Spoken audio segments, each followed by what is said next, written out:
I would also like to recognize that in this gathering, we have people from not only the United States, from as far away as California in the west, from Dallas in the south, from Wisconsin in the north, but from several overseas countries, including Sweden, Germany, Austria, London, Iran, Iraq,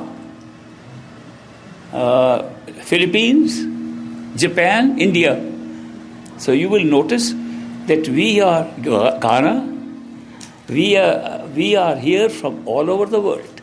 Also in this gathering are Hindus, Muslims, Christians, Jews, Druze, and atheists. And they all are open to the same spiritual path that I share with you. The point I am making is, spiritual path is not a religion. It is not meant for any particular religion. It's open to all religions. It's open to all nationalities.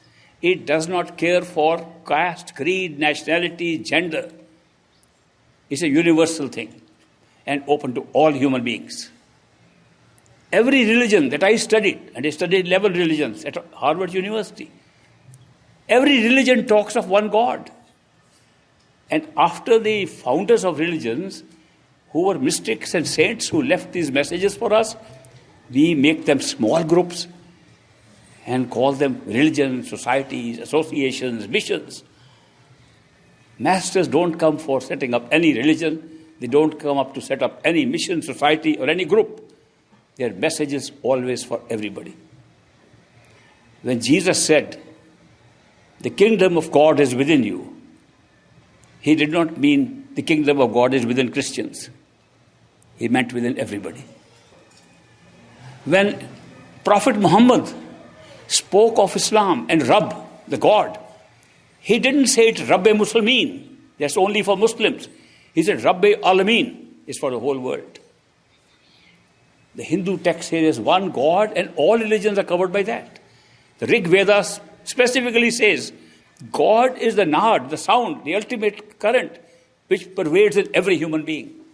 Therefore, it's not that the Sikh Granth itself says that the Akal Purakh, the one that is beyond time, the creator of all, is for everybody, all humanity, not for any particular group. If you look at the teachings of these people, recorded teachings, they are saying openly their message is for all seekers of the entire world, of entire humanity.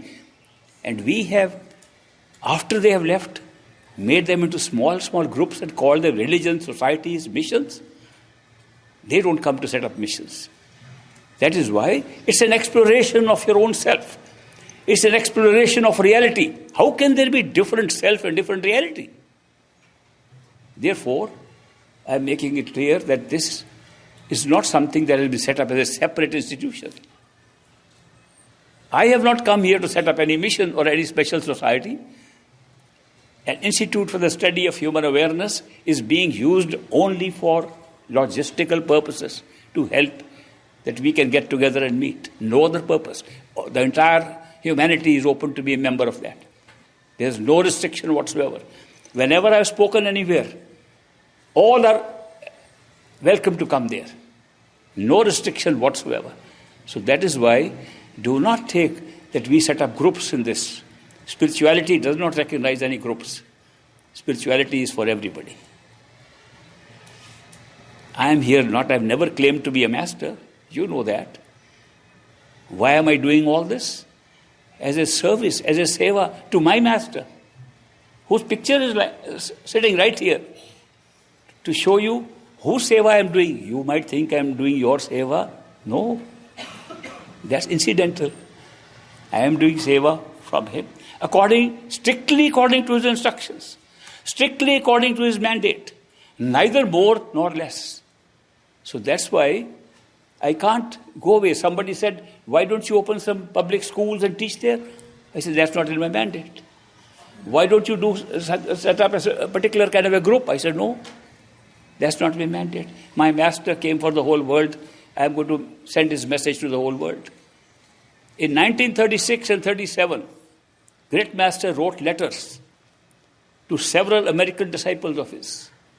I've got copies of some of those letters, in which he said the axis of spirituality is going to shift to the West. And there have been great masters, perfect living masters, in the East, in the Middle East, in the Far East. Very few in the West. The axis is turning around, and there will be perfect living masters. A series of them, several of them, in the West, in Europe, in America, and especially in North America. He mentioned this. So that is why am I here? I am an Indian citizen, born in India, now I am a US citizen. Why did I come rushing here? To take a ringside seat to see this show of the transformation. How the spiritual axis is actually shifting, and people in the West are tired of affluence. It has not given them the peace of mind they wanted. It has not given them any spiritual benefit. It has only led to more struggle, more competition, and more unhappiness. Therefore, Great Master said that one day India, China, these great Eastern countries where great mystics came, will be running after money, setting up more factories, more industries, trying to make more money. Whereas the West, which has been making money and doing industrial work, will turn to spirituality and look for something more real inside. I am just a witness to this change.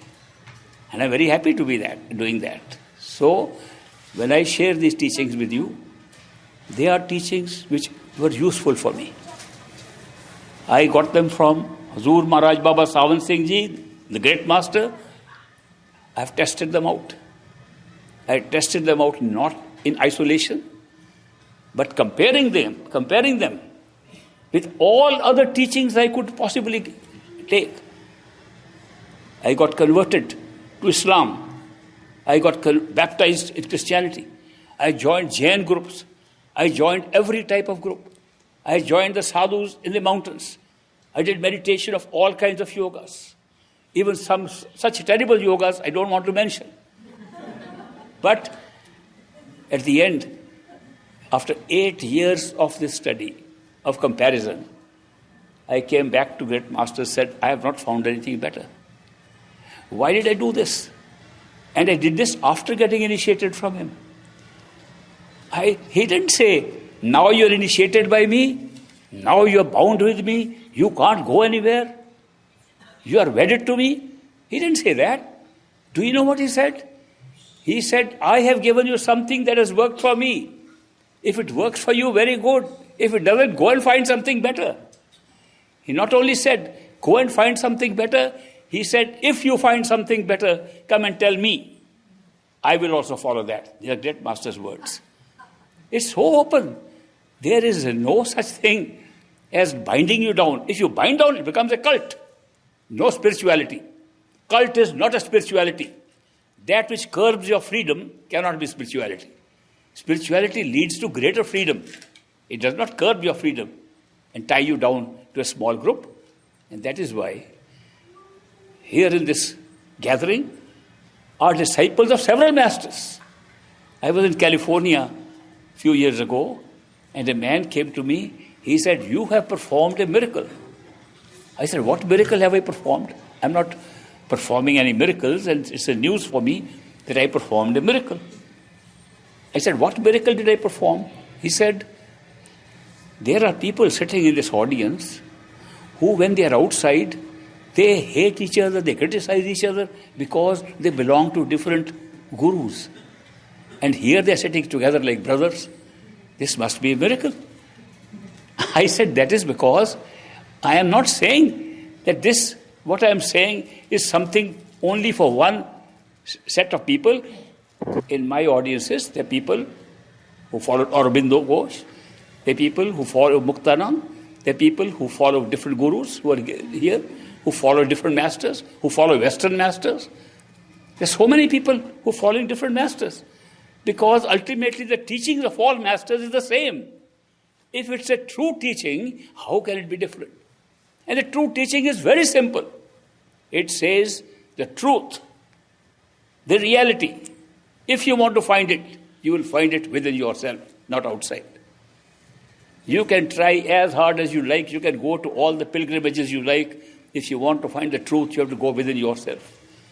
That simple thing. And they also say, you can try any methods of going within.